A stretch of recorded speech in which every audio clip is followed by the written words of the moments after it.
આમ આદમી પાર્ટીના ધારાસભ્ય ગોપાલ ઇટાલિયાએ ધારાસભ્ય ચેતર વસાવા સામે નોંધાયેલા કેસને લઈને રાજ્ય સરકાર ઉપર ગંભીર આક્ષેપો કર્યા છે.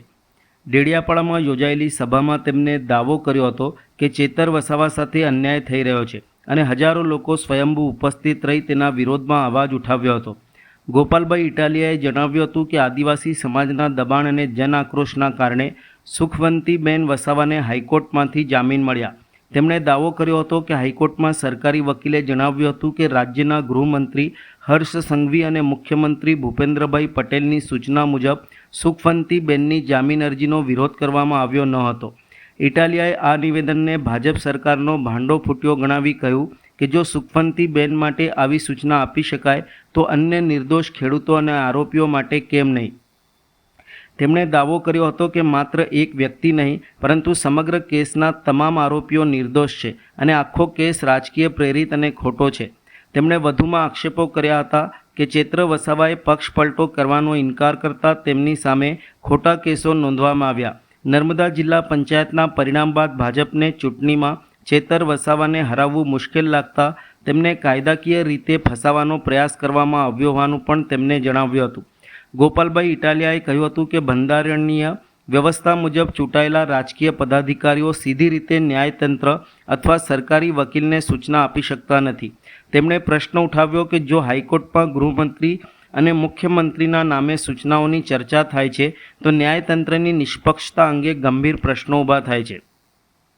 અંતમાં તેમણે આદિવાસી સમાજ સહિત ગુજરાતની જનતાને ભાજપ સામે મતદાન દ્વારા જવાબ આપવા અપીલ કરી હતી. આજની આ પ્રેસ કોન્ફરન્સમાં ઉપસ્થિત સૌ મીડિયા મિત્રોનું સ્વાગત છે.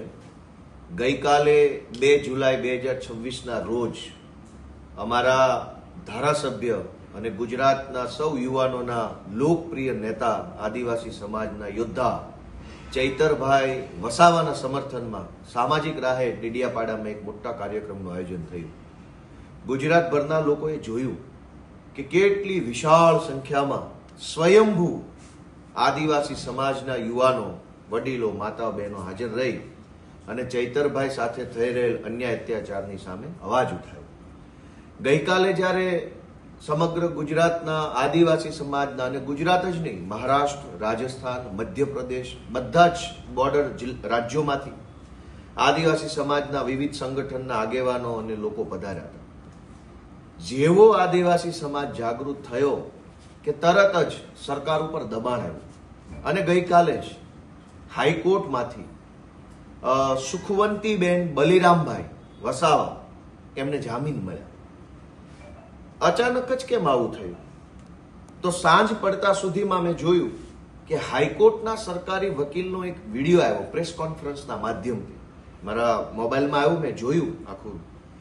હાઈકોર્ટના સરકારી વકીલ પ્રેસ માધ્યમથી એવું કહેતા હતા કે એમને મુખ્યમંત્રી ભૂપેન્દ્રભાઈ પટેલે અને ગૃહમંત્રી હર્ષભાઈ સંઘવીએ સૂચના આપી કે સુખવંતીબેનના જામીન અરજી હાઈકોર્ટમાં આવે તો એનો વિરોધ કરવો નહીં અને જામીન અપાવી દેવા.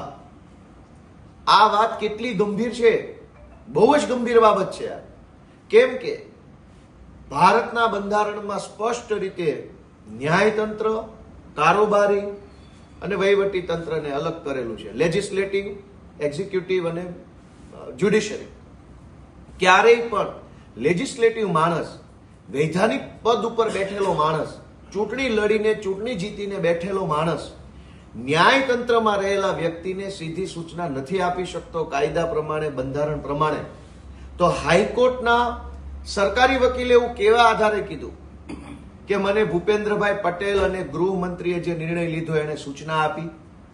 સરકાર કોઈ પણ નિર્ણય લઈ શકે, પણ એ લીધેલા નિર્ણયની સૂચના સરકારી માણસ આપે. વૈધાનિક માણસ જે છે, સંસદીય માણસ છે, ચૂંટણી લડેલો જીતેલો પાર્ટીનો માણસ છે, એને સૂચના નથી આપવાની. સરકારે ધારો કે નિર્ણય કર્યો તો સરકાર એના કાયદા વિભાગને સૂચના આપે. કાયદા વિભાગના સચિવ, મદદનીશ સચિવ, અધિક સચિવ, સેક્શન ઓફિસરો, ઉપસચિવ બધું જ છે. સરકારના નિર્ણયની જાણ કાયદા વિભાગને થાય. કાયદા વિભાગના સચિવ એના ઉપસચિવોને જાણ કરે, ઉપસચિવ સેક્શન ઓફિસરને કે, સેક્શન ઓફિસર એ સરકારી વકીલને જાણ કરે અને સરકારી વકીલ એ સરકારના નિર્ણયનો અમલ કરે. પણ આ આખા કેસમાં કાલે હાઈકોર્ટના સરકારી વકીલના એક નિવેદનથી ભાજપનો ભાંડો ફૂટ્યો. અમે પહેલા દિવસથી કહીએ છીએ કે ચૈતર વસાવાને ફસાવવામાં આવ્યા છે. કેવી રીતે?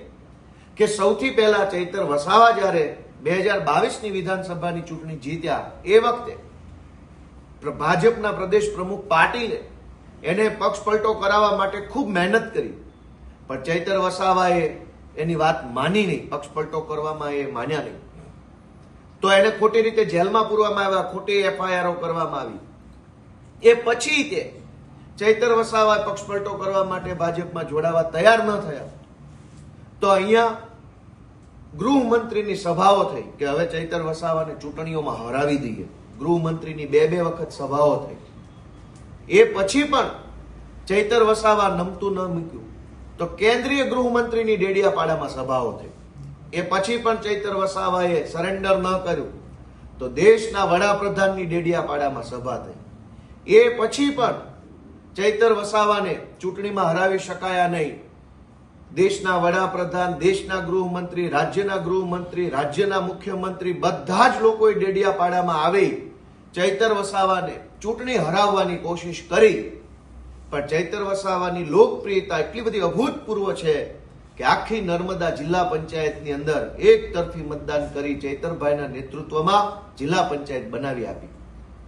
એ પછી ભાજપને એવું લાગ્યું કે ચૈતર વસાવાને ચૂંટણીમાં નહીં હરાવી શકાય, હવે એને અદાલતમાં હરાવવો પડે, જેલની સજા કરાવવી પડે.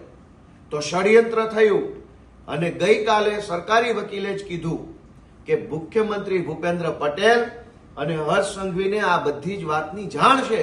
એણે જ સૂચનાઓ આપી સરકારી વકીલોને, એણે જ સજા પડાવવા માટે થઈ પોલીસને, વકીલને, સાક્ષીને, પંચોને વગેરેને સૂચનાઓ આપી અને એણે જ આખે ખોટી ઘટનાક્રમની અંદર એક ચૂંટાયેલા ધારાસભ્યને જેલમાં પુરાવાનું કામ કર્યું. એ વાતનો ભાંડો ફૂટી ગયો. શું કામ? કે ચૂંટણીમાં હરાવી શકાયા નહીં ચૈતર વસાવાને, તો અદાલતમાં હરાવવા માટેનું ષડયંત્ર થયું. મારે સ્પષ્ટ રીતે ગુજરાતભરની જનતાને એમ કહેવું છે કે હાઈકોર્ટના સરકારી વકીલ એવું કહે છે કે એમને હર્ષ સંઘવી અને ભૂપેન્દ્રભાઈ પટેલે સૂચના આપી ચૈતર વસાવાના કેસમાં. આ કેટલું વ્યાજબી છે?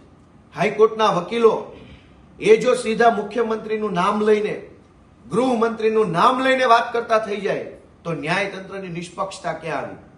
હાઈકોર્ટના સરકારી વકીલે એમ કેવું જોઈતું હતું કદાચ કે સરકારની સૂચના છે, વિભાગની સૂચના છે, અધિકારીઓની સૂચના છે, એવું બોલે તો વાત વ્યાજબી હતી. પણ હાઈકોર્ટના સરકારી વકીલ નામજોગ કે હર્ષ સંઘવીએ સૂચના આપી, એનો અર્થ એ થયો કે હર્ષ સંઘવી હાઈકોર્ટની અંદર પણ હસ્તક્ષેપ કરે છે.